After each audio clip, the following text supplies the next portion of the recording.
in his family. My mom became a nurse, and she was the driving force for getting us out here to the United States. She always wanted her children to have a better life than the way she grew up. She settled in East New York initially, and then brought my dad over kicking and screaming because he was a big shot dentist in a small town in India down here to Brooklyn. Went to public school my whole life, NYU undergrad, and I broke my mom's heart when I got this. Thank you. We got a fellow violent in the room. Broke my. Okay. We could call it a bobcat. It's really a violent. Come on. Broke my mom's heart when I went to Hofstra Law because she realized at that point I would never be the doctor that she wanted me to be. But my conception of what a lawyer isn't one of those guys that are making a ton of money. It was someone that fights for the little guy. And in law school, I realized that I wanted to be in public service. My mom had worked for Coney Island Hospital for over 30 years serving the public. My dad had worked at the same hospital for over 15 years. And I realized that being a prosecutor would be the best way to litigate, get out in front of a courtroom, but also fight for victims and make communities safer. In 2004, I was hired by Robert Morgenthau, who is regarded as one of the greatest prosecutors in the country. And I spent 8 years in that office doing cold case homicides, narcotics, and gangs. It was while I was at the Manhattan DA's office that I got assigned to a specialized task force that combated narcotics crimes in the 5 boroughs. And I took that chance as a Brooklyn boy to start doing some Brooklyn cases. The Housing Preservation Development Unit of the city came to us and said, we have this housing project in Brownsville called Noble Drew Ali. It had 380 housing units, only 100 of which were legally occupied. This was a place that was rated one of the 10 most dangerous places in New York City. It was a place in 2006 that if there was a 911 call, you needed 3 cop cars to go. There was one entrance in, one entrance out, and when cops came, airmail would get thrown down from the buildings. This was a place that the agency came to our office and said, look, the Brooklyn DA's office isn't doing a great job there. It's a revolving door. And I took that opportunity to spearhead that investigation. We spent about a year in the housing development. And after that year, 35 people were indicted. We cleaned the place up. Mo Vaughn came in, reinvested in the community, brought community centers in there, and now it's a place where officers can walk the beat. And to me, that was the seed of why I wanted to be a prosecutor and why eventually I'd want to run for Brooklyn DA. And when I started looking at the ground, I started to see problems here in Brooklyn. I saw a Brooklyn that led the city in homicides and shootings, and a DA's office that was allowing policies like the over-abuse of stop and frisk and the over-prosecution of marijuana cases to try to bring down violent crime. I saw wrongful convictions, things like David Ranta, a case that appeared in the paper 2 weeks ago. A guy that spent 23 years in jail for a crime he didn't commit, and prosecutors knew from the inception of that case was flawed. It was tainted. You had a cop that was telling a witness who to pick out in the lineup, but that was a case they pursued anyway. And this isn't just happening once a year. It was happening over the course of this year, at least once a month. We've seen a story of someone that spent an inordinate amount of time in jail for a crime they didn't commit. What else did I see? Look, you guys in Brooklyn Young Democrats, you know what the political system's like. We saw guys like Vito Lopez rise under D.A. Hines. D.A. Hines refused to investigate Mr. Lopez despite numerous allegations that he didn't live in town, he was misusing his senior center out there, but he wouldn't go after him because he was his friend. What else? I mean, I think one of the most appalling things that I've seen was a DA that plays politics. We saw the New York Times expose this DA for not prosecuting child pedophiles in the Orthodox community. Put all those things together, I thought, hey, it was finally a time that someone should challenge Joe Hines. The last time that he ran a competitive primary was almost a decade ago, back in 2005. And most people look at me, hey, you're crazy. You're running against an incumbent. But when you look at the numbers of that race, it dictates there's a path to victory. In 2005, Mr. Hines won by less than 5,000 votes. He had 41% of the vote that came in. Nearly 60% of voters walking into the booth didn't vote for Joe Hines. Go an election cycle back. 2001, Sandra Roper ran for DA with less than 15,000 in the bank. She got 38% of the vote without any name recognition, without a real operation. So I think we see on the ground a tendency for voters to reject the current DA. But we've got to wake up. I think most people, I've been on the campaign trail now for about 6 months. When I'm on a subway stop, people don't even realize that the DA is an elected position. They think the governor appoints the DA. And I think that this is the most important race that there is in the city, especially to Brooklynites. Maybe not to the outer boroughs, but right here in Brooklyn, the most important race is the Brooklyn DA's race. And we have a real chance to turn things around. Folks, when Joe Hines was running for office back in 1989, Ronald Reagan was president. We were fighting the Cold War, and we didn't have the internet. Brooklyn's changed. It's time we have a new DA. Thank you. And I happy to take questions as long as it's under my 8 minutes. Am I? Brother, you went to 5 minutes, 16 seconds. Okay. Here we go. So I'm happy to take questions.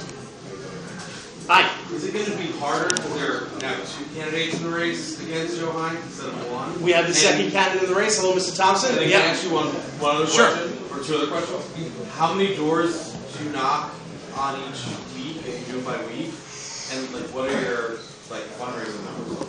Okay, it's almost impossible to knock on every door in Brooklyn. First of all, you got to realize this: we have 2.8 million 2.8 million people registered in Brooklyn, 800,000 registered Democrats, and a primary is about 100,000 of those 800,000 come. Maybe we're going to have an uptick because it's about 140,000, but still, even given that, it'd be ginormous to try to knock on every door. So what we do is we try to get out to groups like this and tell you guys, a grassroots effort, tell your friends, tell people that are registered, this is an important race to get involved. Fundraising numbers, we're doing pretty well. I mean, for a guy that's been in the DA's office for the last 8 years, our first filing numbers for a 6-month mark was about 210 grand. So, you know, it's looking good. It could be better. As always, I wish I was born rich or hit the lottery, but that's not happening. So I'm on the ground hustling. Next. Hi. How's it going? First of all, thanks for coming out and taking the time to speak to us tonight, and thank you for your service as a prosecutor. Thank you. So one of the big issues I think affecting especially young people in the city and at a higher rate in communities of color is that if you're brought up in a community or in a family, for instance, whether using drugs or selling drugs is acceptable, you catch your first felony and you've got a long road ahead of you back to get back on track, as a lot of prosecutors like to say. What's your take on reentry initiatives and specifically drug treatment versus drug use and how you're going to treat drug users and first-time drug sellers in terms of giving them an option other than just prison? You know, as a prosecutor, you realize a couple things, especially out in Brooklyn. First of all, we've got this terrible cradle to state prison pipeline that we've got to break. We've got $1 million blocks in Brooklyn where we've spent almost $1 million in certain neighborhoods to incarcerate folks rather than reinvesting in the community. As a DA, unfortunately, you don't have a lot of say into a lot of the social programs, but I would use my political hat to advocate for a lot of social.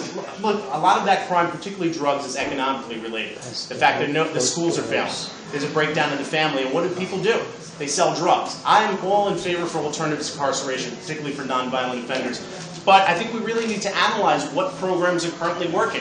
I mean, we don't know right now which programs are actually in effect. We have a DA that's saying he's got a ton of alternatives to incarceration, but we don't know how effective those programs are. We're relying on Joe Hines to tell us how effective those programs are. So I would take a hard look on what programs are out there, but I'd take it a step further. I think we need to find programs for young kids in terms of violent crime. Because a lot of times we have young children, 14, 15, that commit a violent act, and there's not a lot of programs out for young people that have committed a violent crime. So we need to find people that have programs existing, encourage those programs to get people off the right track. Because a criminal record, let's face it, and that's why I think stop and frisk in marijuana is so important. Because what is stop and frisk? Well, a lot of times police officers use the justification of marijuana, the recovery of marijuana, to say, hey, I stopped you, I recovered marijuana. Look, I found what I was looking for. And if there's a distinction in the law, if you have marijuana in your pocket, it's a violation. If you have marijuana out, it's a crime. And what we've seen is an inordinate amount of minorities being convicted with crimes like marijuana. And what does that do? You can't even get a job as a stock boy when you have a conviction like that. So we have to change that. I'll tell you, day one, as district attorney, I would change that marijuana policy. If you have marijuana, a small amount of marijuana out in plain view, we treat it the same as if it was in your pocket. Violation. The DA can do that. And I think we have to start being a little more progressive about some of the programs out there. Hi. How you doing? Thanks for coming out today. Thank you. The mayor said something of particular interest yesterday in light of the attacks in Boston, which was essentially using an act of potentially of terrorism as part of the justification for his policies in stop and frisk. I wonder what you think of as the appropriate balance between keeping the residents of Brooklyn safe and protecting civil liberties. I think it's a simple policy. Tell the police to follow the law. Stop and frisk shouldn't be racial profiling. If police officers have reasonable suspicion to stop someone for criminal activity, stop them. But if we're think about this. You can go to a high crime area where there's a lot of shootings, right? And when you see a lot of shootings, hey, there's a lot of guns in the neighborhood, right? Does that mean we could kick in the door of everyone's apartment building because there's a high amount of crime out there? No, we can't do that. Why? Because we have a constitution. And as DA, I would say that we have to follow the line. But take it a step further. It's not just, you can't just critique stop and frisk and not provide answers. What I like to say is we need to change the approach that we have now and turn it to an intelligence-based approach. Right now, we don't know, I like to say, we don't know if we've arrested Al Capone for a shoplift, right? If someone's arrested right now, there's just a breakdown in information. You have a local precinct that governs this particular area. The guys on the ground are in uniform, and then you have the detectives that are in the suits that investigate more serious crime. A lot of times, those police officers on the ground don't share the crime information with the officers in the suit. And on top of precincts, we have narcotics units, we have gang units. There's a breakdown in information. So I would advocate for a smarter approach, more intelligence-based approach, where the DA's office collects that data and is the quarterback for trying to fight crime and analyze things in a smarter way. If we know Al Capone's arrested for a shoplift, he shouldn't be getting a time served for coming right out and stealing something. We should paint the full picture of who that person is and what his role is in the criminal justice system. And we can't do that right now because we don't have the infrastructure in place, because we've had a DA that's kind of stuck along with the same policy he's had for the last 23 years. Am I on my 8-minute mark, sir? Yeah, I think we're good. All right. So thank you so much. Thank you very much. Abe, Yeah.